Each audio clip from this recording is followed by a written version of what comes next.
There's a financial crisis going on in the financial tech industry right now that it seems people aren't talking about, but it may impact 10 million people.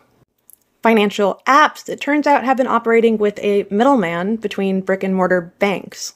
That middleman is not FDIC insured. Synapse was a company that was acting as that middleman. They worked with 10 brick-and-mortar banks and over 100 apps, and they seem to have lost their money.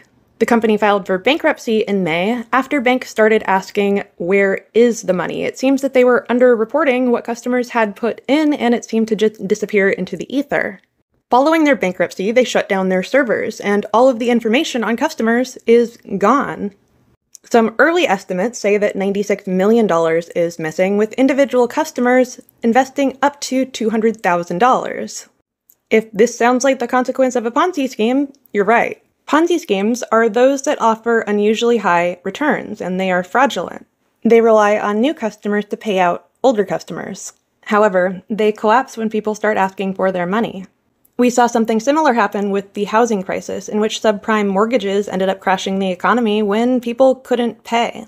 We also saw that in 2020 with Silicon Valley banks, in which people lost confidence in the bank and took their money out, but the government bailed them out because they were FDIC insured. Yes, traditional banks do operate very similarly to a Ponzi scheme, and they rely on customer debt.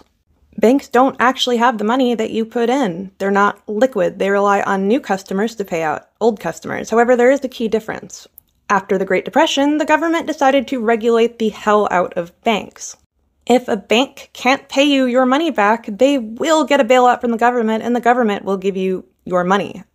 What's happening with Synapse is turning it on its head. The financial tech industry is relatively new, and it's not regulated. Customers believed that because the banks were regulated, they would have some recourse if something were to happen. The government is not willing to step in this case. They don't want to reward bad behavior. Unfortunately, we don't even know the scope yet of how many people had lost.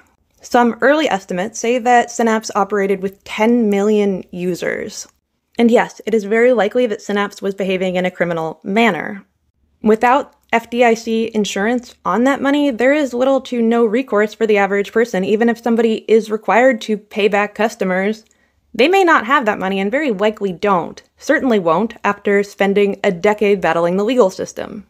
Right now, banks that worked with Synapse are freezing their customers' accounts, so at least some people whose money actually made it into the bank may get some or hopefully all of it back. So the next time that you see an app offering a savings account with an interest rate that's far higher than the national average, take a little bit of time to investigate them. You can find out what banks they partner with, and you can even call them and ask them, is this FDIC insured? Is there a risk?